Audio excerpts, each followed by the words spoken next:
The Community Media Access Collaborative would like to thank Wells Fargo for their support in making this program possible. It's because of our contributors and volunteers that CMAC is able to provide quality programming to the community. Do you get downtown?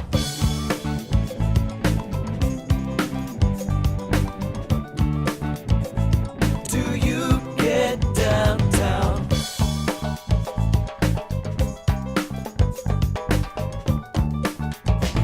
Do you get downtown? Welcome to Do You Get Downtown? This is Craig Sharton. And I'm Kate Borders, and this is our very first show where we're going to introduce you to the cool stuff that's happening in downtown, right, Craig? That's right. And we hope that it doesn't look too much like a first show, but bear with us, and we're going to have a lot of fun. We are. Okay, so do you get downtown? That is my favorite thing about this. We went through so many names for so darn long, and we both settled on this because that is a never-ending question. It is, and there are multiple meetings that we hope our audience gets. That's right, and we know that we're right along with you. We're going to go into places we've never seen before, different views and perspectives, and meet all kinds of really fun and interesting people. Yes, and we're going to talk to you about events and happenings and buildings and political occurrences and all the things that are happening in downtown, because we're going to make sure that you get downtown. We want you here, and we want you enjoying and understanding all the dynamics of what it takes to make a thriving downtown. So we hope that encourages you to visit and come more often if you're already a big fan. And for some of those that even live here and have been around for a long time like me, we're going to still find that we're just beginners. Exactly. And we've been talking about doing this for quite some time. An embarrassing amount of time, actually. I think it's probably somewhere like 18 months to 2 years, I think, since we first talked about this.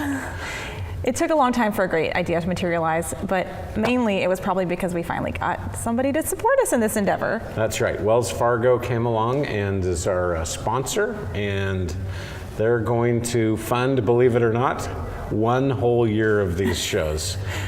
Oh gosh, so we're in for it. Well, hopefully they won't watch this first one. It's gonna be great. Okay, so today we are going to talk about this space that we're in right here. We're going to highlight the K-Jewel Gallery, and we're going to tell you about great events that happen in this space. We're also going to give you a little bit of a preview for the downtown ice rink that's coming up soon. And we're going to talk to Elliot Bouch from the city of Fresno about the Fulton Corridor, because that is the elephant in the room. Everyone is talking about Fulton and what's coming up and where we've been and where we're going. Does anybody talk to you about Fulton? Oh, only for the past 3 or 4 decades. It keeps coming up. So we're going to get right into it. We're going to jump right into it. And we'll probably talk about Fulton for several months as we move through this process. So we got a great show today, and we're going to have some good guests coming up. But first, tell me about you. How the heck did you land here, and what are you doing in Fresno? Oh, we love talking about ourselves. I am the president and CEO of the Downtown Fresno Partnership, and we are the business improvement district that is here to revitalize downtown Fresno, funded by the property owners. And you will meet one of the property owners shortly coming up. And you are?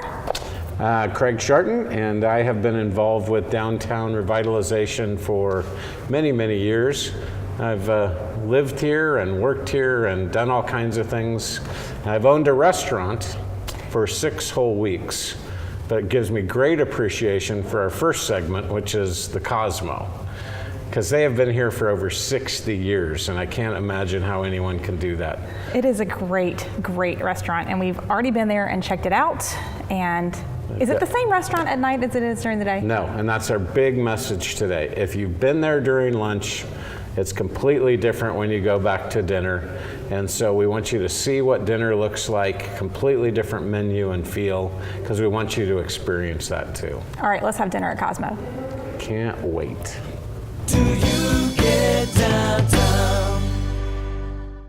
My family's owned the Cosmopolitan since right around the turn of the century, about 1904. It's the farthest, I think, back we can trace our roots here to the corner of Fresno and G Street. Our back bar is one of the oldest, as far as I know, the oldest in Fresno. It was made by the Murray Showcase Company in the right around the turn of the century, early 1900s, and it's been here in this building with my family for quite a few years. Well, there's a big difference between our lunch and our dinner services. Our lunch is more geared toward the downtown lunch professional or the people that work downtown. So they need to come in and get out fairly quickly. So we have a menu that focuses on more salads, sandwiches, soups, all freshly prepared. But for dinner, we get to take a little bit more time with our product, and we get to do some really special dishes. We do a great line of Italian specialties, all homemade. So there's quite a big difference between our lunch and our dinner. Oh, we have cheeseburgers. They've been in the Fresno Bee quite a few times. They're very popular. Sometimes there's kind of a cult following for certain things. I think cheeseburgers might be one of ours. We've had lots of people come downtown from north of town, Woodward Park, Friant, Fort Washington, all the way to the other side, the west side of the valley, Kerman, Tranquility, Easton, Fowler. We have a lot of people from the outlying areas that come downtown. Just exit off 99 onto Fresno Street and head towards downtown. We're on your right-hand side. And our dinner hours, Wednesday through Saturday from 5 to 9 p.m. And we serve lunch daily from 10:30 to 3 p.m. Do you get downtown? So that was dinner at Cosmo. We had a great time. If you've only been for lunch, you shouldn't use that as kind of your reference point because it's a totally different place for dinner. The daytime atmosphere is much more casual, and at night it's a really much more of a fine dining experience. And there are so many great families and people there. It's just such a wonderful, it's amazing to be there for dinner. They're Wednesday through Saturday, and we do strongly recommend that you get reservations. Absolutely get reservations. My food was fabulous. Yeah, we took my mom and the whole family there for her birthday. It was just great. Everyone loved it. And it's great every time. That's the difference. I mean, it's really good food, and they make everything from scratch, as he was just telling us. So. Well, we could talk about food forever. It is one of our favorite subjects. But I think we'll introduce our next guest. Yes. One of our favorite people downtown. He has been downtown for seemingly ever, and probably feels that way to him too. So why don't we take a... Am I sitting in for one of your favorite people? You fill in the blank favorite person, John Excellent. Osland. I'm hungry for Cosmos. Oh gosh, That's it's the really least good. we could do. Yeah. They still do the lobster Wednesday night. Thanks for asking a question that we I don't. know, seriously, Don't you're know the stumping answer us to on our first show. Thanks, John. Thanks, John. You know what? You are the first guest on our first show ever, Wow. period. Wow, everybody else couldn't Pretty make cool. it. Right? This That's deal. why it took us a year and a half to get this show going. Right. We'll Well, thanks eventually for find having me. This someone. is great. Yeah. No, thank you terrific. for having us in your beautiful space here. Well, you're always welcome. So tell us a little bit about where we are, the businesses that you have in here, how long you've been downtown. Well, this is the Cajewel Art Gallery, and it doubles as home for One Putt Broadcasting, which is Cajewel, Kino, ESPN, and The Deuce, 790 The Deuce, 4 radio stations. And then the Fulton Group, which is the ad agency that I started after I sold Jeffrey Scott to the employees. Wow, so you've been doing this downtown gig for quite some time. Yeah, We're I not going don't- to talk about how long. Yeah, I don't know. I think it was like maybe 35 years. I moved to downtown in late 70s, and we've occupied 4 or 5 different spots, and this is sort of where we've ended up, and I love it. I think so. The Physicians Building, was that the first place? That's The first I place think I actually remember. truly in downtown was in the basement of a discotheque that Art Dyson owned. Oh, that's right. In the Under old Birdie ice, McTweet. Under Birdie McTweet's, Wow. right. Which was great because you could get off early and go to the mud wrestling in the evening. Perfect. You didn't even have to drive. I could just walk. That's right. This is memory lane here. And so we went from the ice, what was that called? The ice Ice House. house to the Physicians Building, then down to Chambleon's warehouse to this location. And tell us a little bit about this building. Well, this has been a series of furniture stores since the late 30s, 1938, and it was H. Waxman Furniture, and then I think Pacific Furniture, and then Valley Office Furniture, which a lot of people might know. And then it was the Hispanic Worship Center for Cornerstone, briefly. Wow. And then that's when I found it, right after they had moved out. It had been unoccupied for a few years. And Jim McKelvey introduced me to the potential of this building, an old city attorney, Jim McKelvey. Okay. And I had already bought some buildings on the other side of Chancey Park, And so once we walked in here, we thought, oh man, did we make a mistake? But we kept those old buildings and then ended up remodeling this. So, and then really sort of got involved with the whole art hop thing. And I was really very unfamiliar with art. You're doing the interview for us, John. So the next question was going to be, tell us about art hop and how that works down here. Well, you know, it's the first Thursday of every month. This is our I'm not sure when this airs, but November will be our 55th show. 55. And we are booked with artists and with music all the way through December of 2014.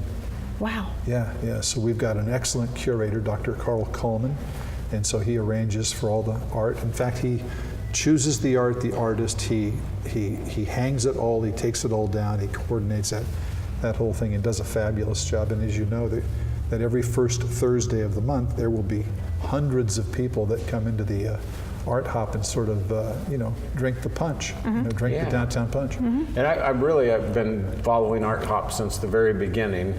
And I have to say, when you really got behind this, you really brought a lot of new people to art hop. You probably see new people every month, but you've really promoted it well. And this really has become kind of, I would say, the most central point for art hop, and it's the place that I always recommend if someone hasn't been to art hop, that this is the place where you start. It's amazing what free food and alcohol will do. It's not just that. It's not just that. Well, you know, we were new to art hop when the whole thing got. I mean, it was happening years before I ever got involved here, and it has sort of become ground zero for art. I think it's the right location, being across the street from the Warner's the Warner's Theater, and being sort of central in the cultural arts district. It was the perfect idea, and I think we should thank Jim McKelvey again, because he's the guy that sort of saw it all. I mean, he sort of envisioned what this could possibly be. So if somebody has never been downtown for an art hop, tell them what it feels like. Well, it starts early at 5, and then it gets over early at 8 for us. I think art hop around town goes on later, but I have to work the following morning, Katie and I. So we started at 5 with live music and with hors d'oeuvres and with wine tasting. And then about 7 o'clock, it's elbow to elbow for about an hour. And then at 8 o'clock, I turn off the lights and kick everybody out and lock the doors. And you've got music playing? Yep, live music every month, and then a different theme every month. Like in December, we'll do Christmas, and so we'll have Julie Dana and the City College Singers. They'll be here and they'll do some Christmas carols, and we're going to skip January moving forward. It's just too much after the holidays to get ready to do art hop on the first Thursday of January. Well, one of my favorite things about downtowns is different walks of life crossing and meeting each other. And that happens in the alley between you and your neighbor to the west. Yeah, anybody who hasn't been to art hop needs to come down, if only to witness what happens in the alley. It's unbelievable. We were out there, I think, a month or two ago, and there was somebody doing swinging the fire on chains. Have you seen that? Oh, yeah. Yeah, that's scary. And then last month there was a guy making pottery in the middle of the alley. I thought that. And then the band, the improvisational sort of band that sort of just rides up on their bicycles and starts doing I call it an pa band. They've got tubas and everything, yeah. It's like a performance space back there. Yeah, it's just very unusual, because you have the Broadway studios, which has a different type of art, and it appeals to a different type of individual. Then you have this stuff that's a little bit more sophisticated, maybe. So you have these two cultures, though, that sort of clash and get along just fine, and they all gather in the alley, like going to your house for a party when everybody gathers in the kitchen. Yeah, that's our alley. Yeah, you see someone who you could call a suit, Yeah. talking to some young person with a mohawk and Yeah. purple hair and a pierced eyelid, and they're having a great conversation. At first I was intimidated by that look in the alley until I offered food. And then that was the international language for the two. Yes, the less starving artist. It always works. Anyway, but it's a great art. You can come here and walk across the alley. You can walk across the street. You can walk up and down the street, and there are hundreds and hundreds of people that come down. And if you haven't been to Art Hop, you'd never know. Right. And it's a fun environment. It's a place to be. And this may be the place to start for Art Hop. We kind of all decided that. But Art Hop has taken over it's happening all over downtown. I mean, it's in parts of downtown that people may not be visiting right now. You mean there's another part of downtown? There is another part of downtown. So if you haven't been to Art Hop, come down and check it out. It is the first Thursday of every month, and it is all over downtown. We suggest you start right here at K-Jewel, and then check out all the other venues. And there are people everywhere that can give you directions for the next great place. All right, we'll be right back. Do you get downtown? The Community Media Access Collaborative would like to thank Wells Fargo for their support in making this program possible. It's because of our contributors and volunteers that CMAC is able to provide quality programming to the community. We're back, and we just want to say one quick word of thanks to John Oslin because he's such an amazing contributor to downtown. He's so supportive of everything we do. I mean, it's not just having this building here or doing Art Hop, right. There's so much more to John. Very few people would know, but he and his wife Katie are down here every Sunday scrubbing the whole outside of this building, the glass, the alley, everything. I mean, they are just at the top of the list. That's dedicated. Yeah. If every property owner were like John and Katie, downtown would have been revitalized decades ago. We wouldn't even need to talk about it right now. That's right, we'd be done. Everybody would get downtown. So we can say all that because he's not here anymore. Right, we don't want him to know that we're being so nice. Okay. He's a board member. You have to deal with him all the time. Exactly. So next, we're going to talk about something a little cooler. Very cool. Very cool. Some of us have rappelled down a building for this. I did. I don't know More about than you. once. I did once. You were right there. And we've got the outdoor ice skating rink coming up. It is. The ice skating rink is opening again this week, and it is going to run all the way through January. So we have 11 weeks to ice skate to your heart's content right in downtown Fresno. And you skated last year, I know, a lot. It is so fun. I mean, you can't not feel like a kid when you're out there on skates. It is, you start out every time kind of wobbly a little bit, and then a little while you're going, and then you're spinning up in the air and you're jumping over stuff. It's triple lux. Yeah, sure. It was fantastic. I want to see you do that. I didn't know you did spinning. Well, I spun a couple of times to slow down the fall, the impending fall. So you fell on the ice rink last year. Well, I fell twice. The first time, a little kid went right in front of me, and I fell so that I wouldn't squash this little kid who was right in front of me. And that was nice of you. Yeah, everyone's going, blame a little kid. Yeah, it was true, and everyone around me saw what a heroic act it was for me to pull out of the way. Did they cheer? It was subdued cheer. Okay, I think I sensed the cheer. The second time, there was no little kid. I was out on the ice completely by myself. And now, no matter how hard I looked for that kid, he was nowhere to be found. I had no one to blame it on. Oh my gosh, but you got better. You kept going, kept skating. It's so fun. It is. I got a family pass for one of my neighbors for their Christmas present, and they are bugging me every time I see them. When is the ice skating rink going to open? It is funny because we do a lot of events. We produce a number of events during the course of the year, and this is the one that everyone talks about, no matter where they live, no matter how old they are.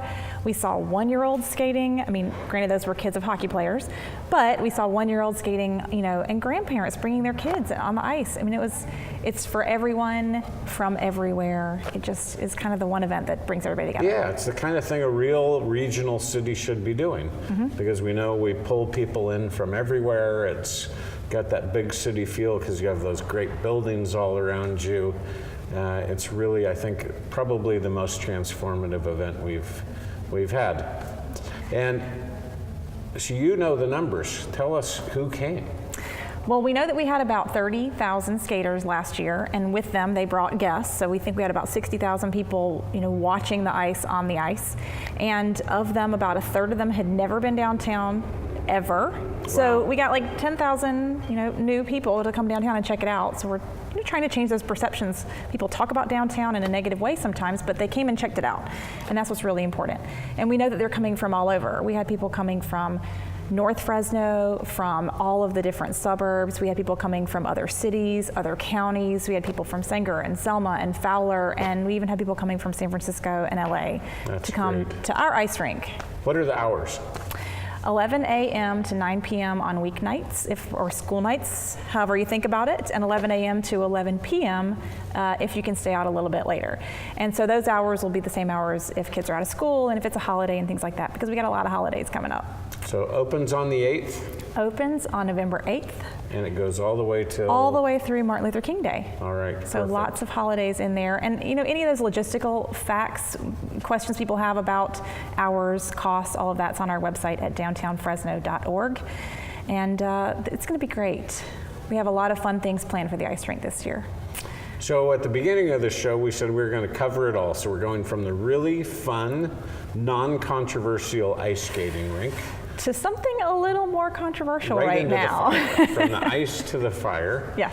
And we're going to talk with Elliot Balch, our good friend of the city of Fresno.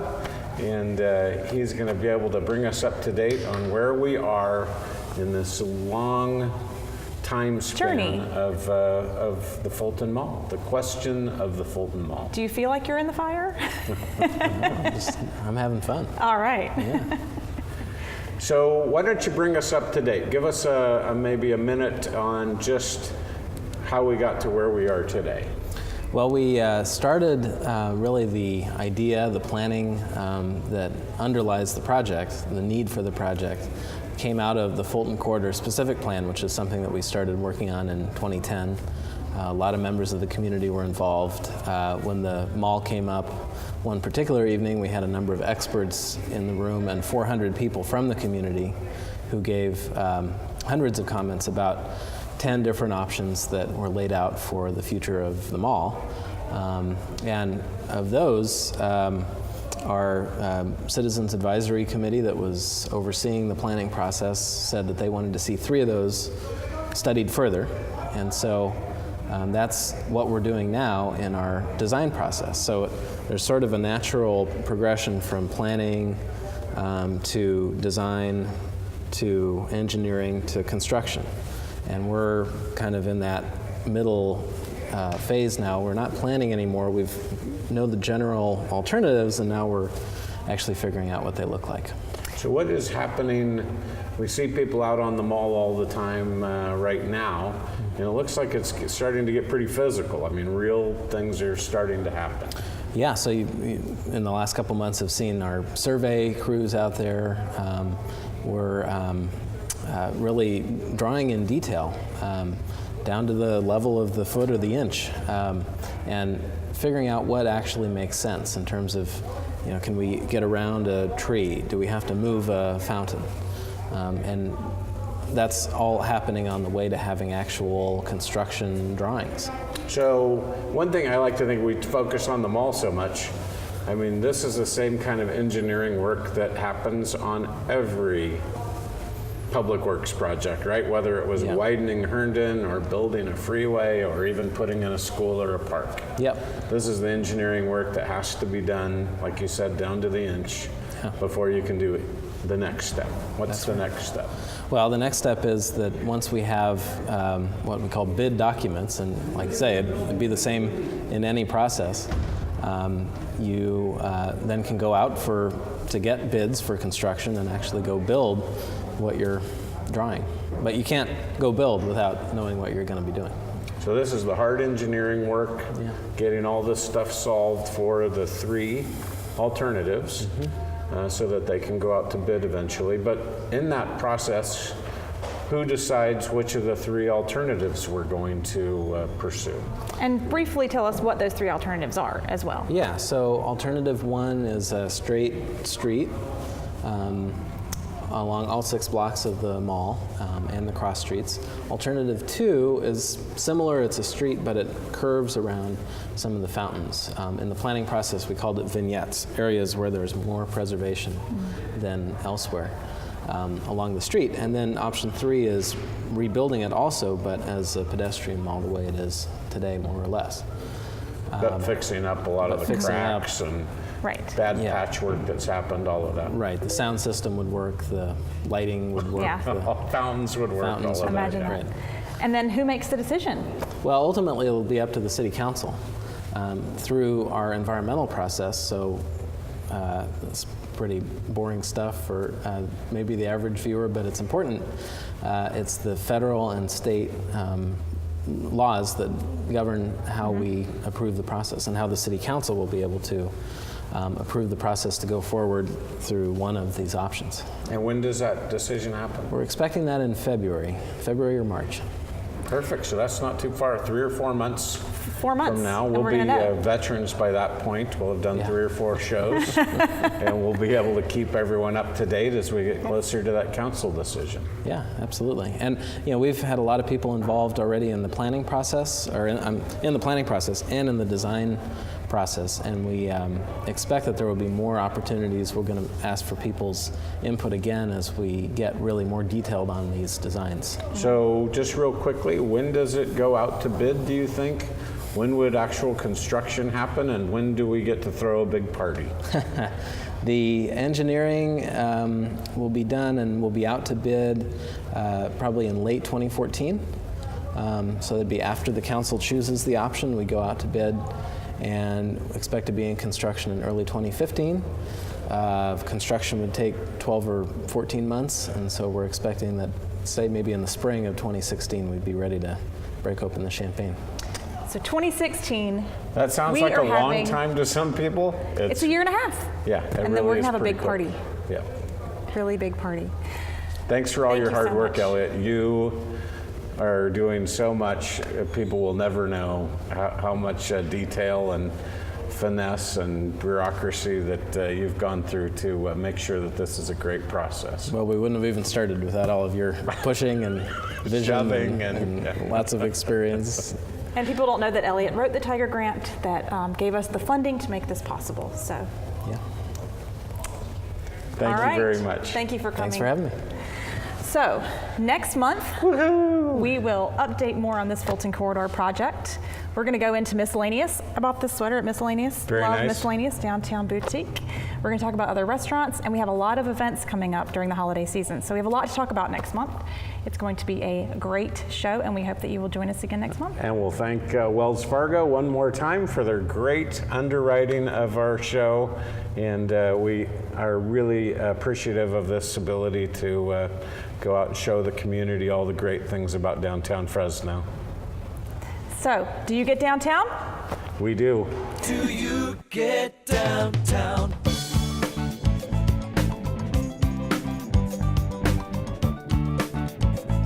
Do you get downtown?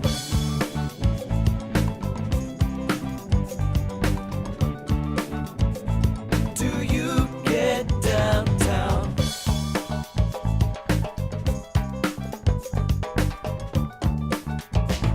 Do you get downtown?